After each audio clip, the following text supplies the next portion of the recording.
On Sunday, August 15th, 2021, Prime Minister Trudeau announced a federal election scheduled for September 20th. Now that the campaign is nearing its end, all the parties have released their election platforms, which raises a number of questions. Such as, does Aaron O'Toole think he looks sexy in that tight black t-shirt? Why did it take the Liberals weeks into the election they called to finish writing their platform? Is Aaron O'Toole somehow worse at smiling than Stephen Harper? And, perhaps most importantly, what's actually in these things? We're all busy people, and let's face it, campaign platforms aren't exactly page turners, so you probably don't have time to read all these politicians' promises. That's why I'm here. I'm going to read the Liberal and Conservative platforms so you don't have to. Alright, how long are these things anyway? 82 pages? 160 pages? That's why I'm going to skim the Liberal and Conservative platforms so you don't have to. And sorry, NDP fans, but I just didn't have time to read their platform too. But I'll provide links to further reading for those interested in the video description. Alright, let's get into the meat of these documents. We'll start off with jobs, taxes, and the economy. This is by far the largest part of the Conservative platform. It takes up around half the document. Here are the highlights: extending pandemic support for hiring new employees and providing tax credits and loans to businesses to help kickstart the post-pandemic economy. The Conservatives also want to reduce red tape, simplify Canada's tax system, and break down interprovincial trade barriers, although the platform doesn't give many details about how that last one would be accomplished. Unusually for the Conservative Party, they're also proposing to help unions and to require that large, federally regulated corporations include worker representation on their board of directors. Another Conservative proposal is requiring companies that hire gig workers to make equivalent contributions to CPP and EI into a portable employee savings account, although some have criticized this plan, saying it would permanently classify gig workers as second class since they wouldn't get the same protections as regular workers. One of the more bizarre promises from the Conservative platform is to implement a GST holiday for 1 month in 2021, which has been called gimmicky and would likely have limited effect on consumer spending. The Liberals are proposing to expand the Canada Workers' Benefit, extend the Canada Recovery Hiring Program, and strengthen EI.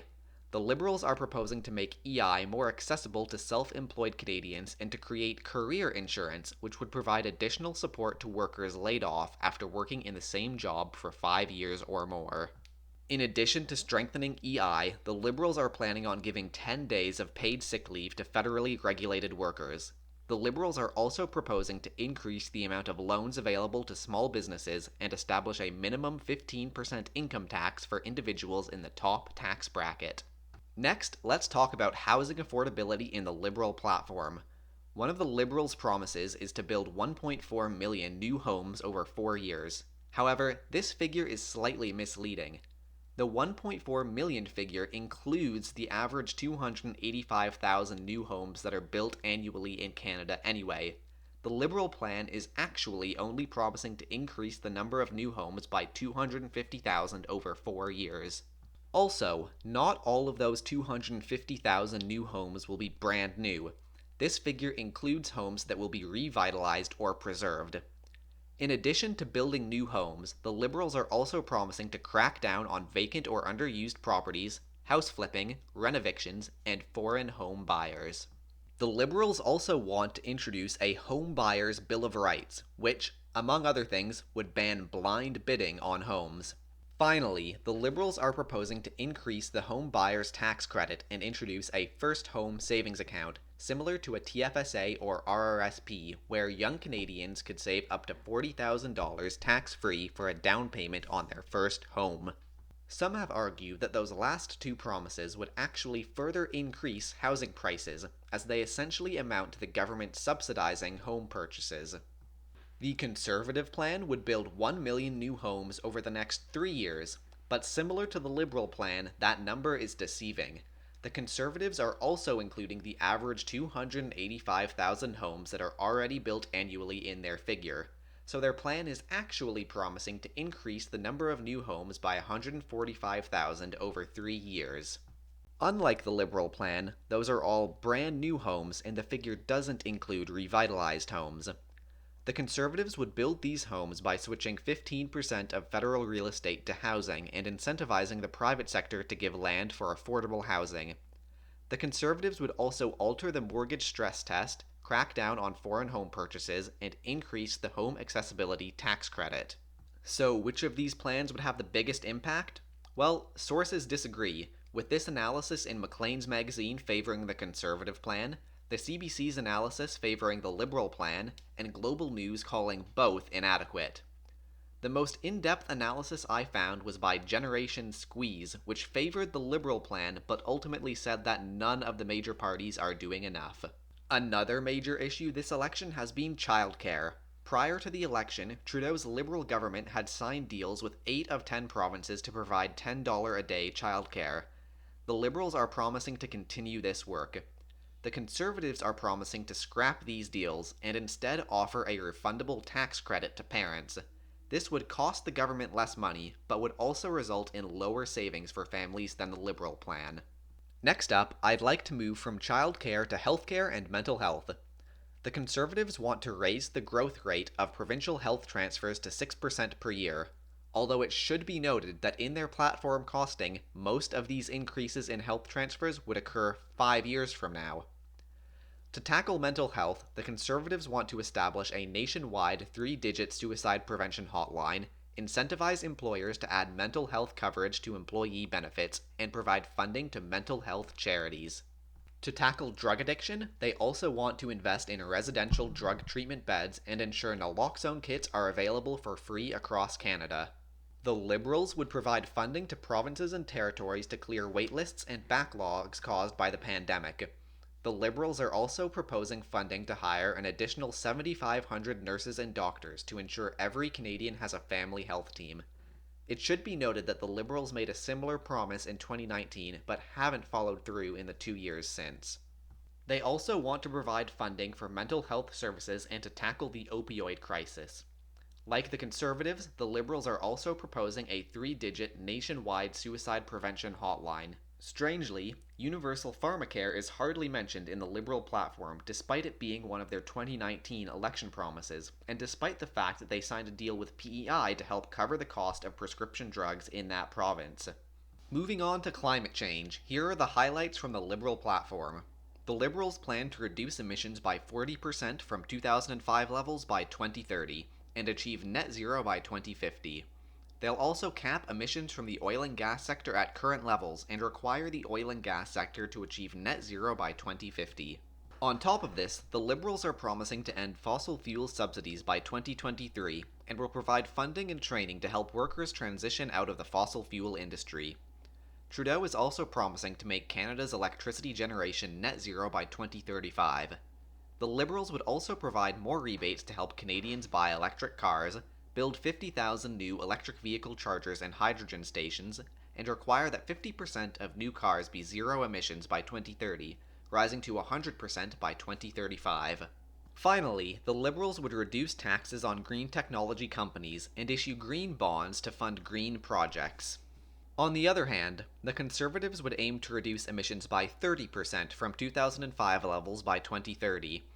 They would cap the national price on carbon to $50 per ton, scrapping the currently planned increase to $170 per ton by 2030. The Conservatives would also replace the carbon tax rebate with a personal low-carbon savings account. Under this scheme, when Canadians purchase consumer fossil fuels like gasoline, the carbon surcharge is put into your carbon savings account. You could then withdraw this money to make green purchases. For example, you could use the funds to buy an electric car. This is an interesting idea, as it would force Canadians to use the money collected by the price on carbon for green purchases. But on the other hand, it would also act like a reward scheme for bad behavior, because people who purchase the most consumer fossil fuels would build up the most savings in their carbon account.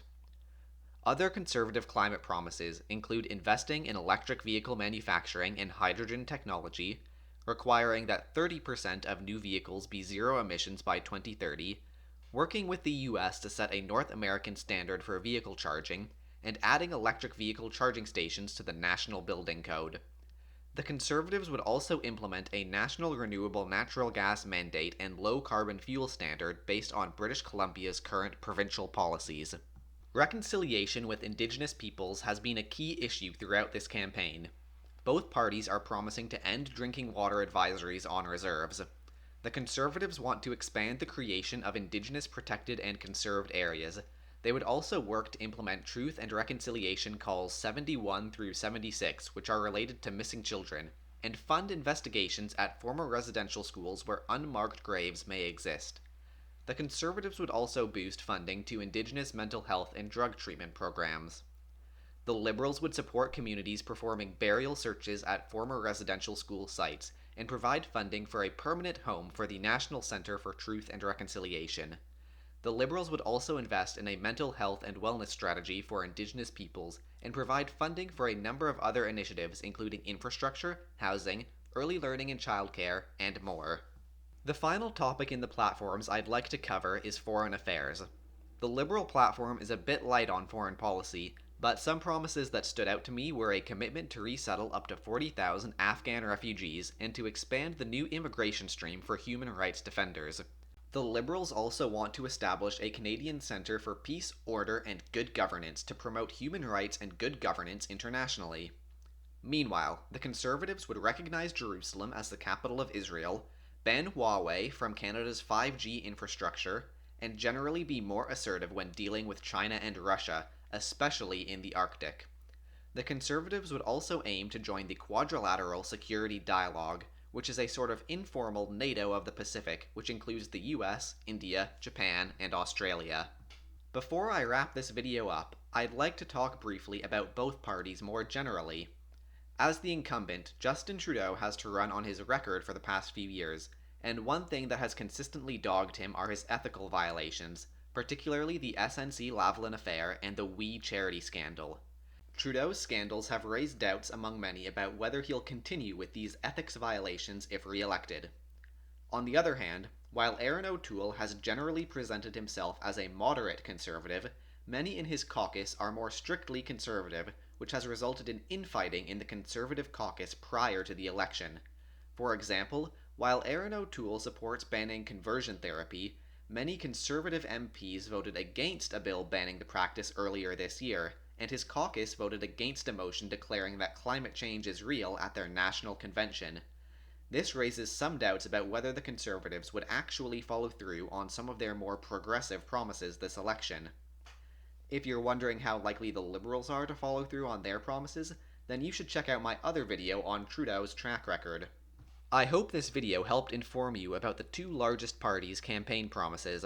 I tried to be as thorough as possible, but I wasn't able to cover every single promise the leaders made. And of course, there are other political parties not mentioned in this video. Before casting your vote on September 20th, be sure to do some more reading. I've included links to my sources and further reading in the video description. And if you enjoyed this video or found it useful, be sure to subscribe.